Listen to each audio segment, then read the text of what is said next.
शाहिद अफरीदी का क्या रोल है आपकी लाइफ में, आपकी क्रिकेट में, और क्या उस रोल से जो शाहिद अफरीदी ने प्ले किया उससे आपकी क्रिकेट को नुकसान हुआ? अहमद शहजाद की ज़ुबान जो सी है वो अच्छी नहीं है, वो किसी से ठीक तरह बात नहीं करता, उसको पता नहीं किस चीज़ का ज़ोम है और वो सिर्फ अपनी ज़ुबान की वजह से पीछे रह गया। तो अल्लाह करे उनको अकल आए इस चीज़ की, इंशाल्लाह एक दिन उनको ज़रूर अकल आएगी। तो वो लोग बेचारे परसेप्शन जो एक बन जाती है उस पर चलते हैं। एज में मैं पाकिस्तान टीम में आया था और जब उनके साथ मेरी दोस्ती हुई थी ना सर, हमें तो पता भी नहीं था ये ग्रुपिंग होती क्या है। उस डैमेज से आज आपको नुकसान हो रहा है। जी। वकार यूनिस साहब, जी उनका कैसा रोल रहा आपके क्रिकेट करियर में? मेरे साथ के बड़ा हॉट एंड सावर था। हाँ, उन्होंने थोड़ा सा मुझे बहुत ज़्यादा डिसअपॉइंट किया। चलिए, जब मैं आपके पास आ रहा था तो मैंने भी आपसे पूछने से पहले मैंने लोगों से पूछा कि क्यों PSL में अहमद शहजाद क्यों नहीं आ पाता।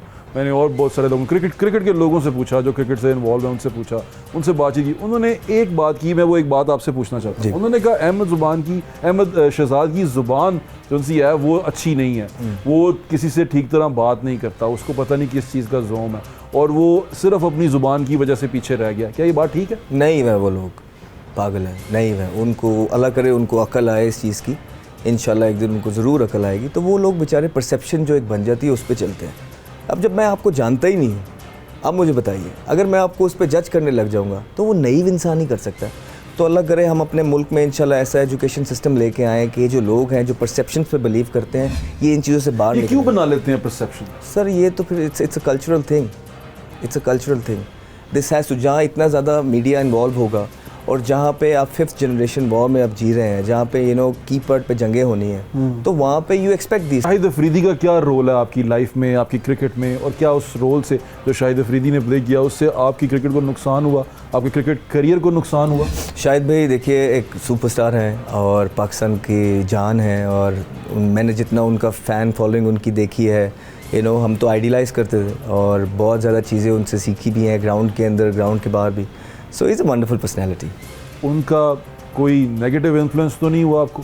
सर ये तो डिपेंड उनके कैंप में आने से, उनके ग्रुप में आने से? देखिए, ये तो ग्रुप का तो हमें पता नहीं होता सर वो क्या है, लेकिन हम तो बाहर से देख रहे होते हैं, लॉकर रूम के ग्रुप हमें क्लियर नज़र आ रहे होते हैं। तो आप ये शाहिद अफरीदी का ग्रुप है, ये किसी दूसरे का जिस एज में मैं पाकिस्तान टीम में आया था और जब उनके साथ मेरी दोस्ती हुई थी ना सर, हमें तो पता भी नहीं था ये ग्रुपिंग होती क्या है। तो अगर उस चीज़ को आप ग्रुप का, हाँ, मुझे ये ज़रूर पता है फ्रेंडशिप ज़रूर है एक अच्छी, और हमेशा कोशिश की है कि एज अ फ्रेंड जो पॉजिटिव इम्पैक्ट मैं डाल सकता हूँ, मैंने उन चीज़ों पर ज़्यादा फोकस की है कि मुझे क्या करना चाहिए। मैंने एक्सपेक्ट नहीं किया कभी किसी से भी कुछ भी, लेकिन मैंने अपना रोल अल्हम्दुलिल्लाह नेगेटिव कुछ नहीं आया।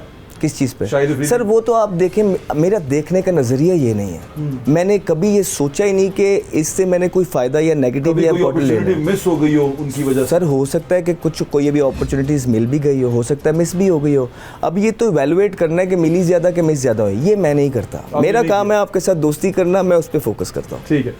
एक और कैरेक्टर हैं, बड़े स्टार भी हैं, वकार यूनिस साहब। जी। उनका कैसा रोल रहा आपके क्रिकेट करियर में? मेरे साथ के बड़ा हॉट एंड सावर था। हाँ, उन्होंने थोड़ा सा मुझे बहुत ज़्यादा डिसअपॉइंट किया, इन अ सेंस कि वो भी लेजेंड है पाकिस्तान के और उनके साथ भी हमने उनकी वीडियोस वगैरह देखी सारा।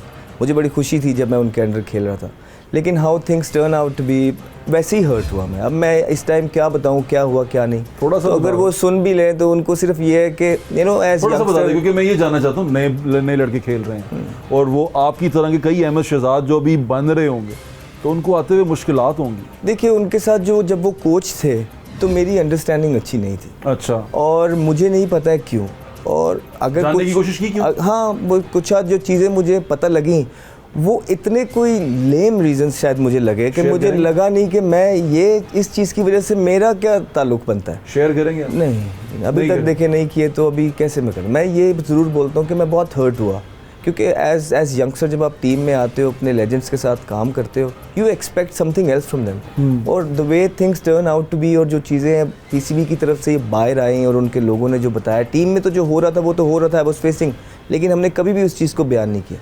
लेकिन जब बाहर इतनी एक्सट्रीम पे आप चीज़ें ले जाते हैं कि लोगों के लिए आप लिखने लग जाते हैं कि आप इनको 2 साल 3 साल जो है ना डोमेस्टिक खिलाएं और ये करें, सब कुछ आप पे डाल देते हैं, तो वो शायद अब खुद भी बैठ के सोचते होंगे कि ये मैंने गलत किया, लेकिन the damage has been done. उस डैमेज से आज आपको नुकसान हो रहा है? जी। उसी डैमेज की वजह से? जी, उस one of those big reason. सारी बात है, कोच थे और वो आप लिख के दे रहे हैं, तो आप पे फिर वो PCB इम्प्लीमेंट करता है ना चीज़ों को।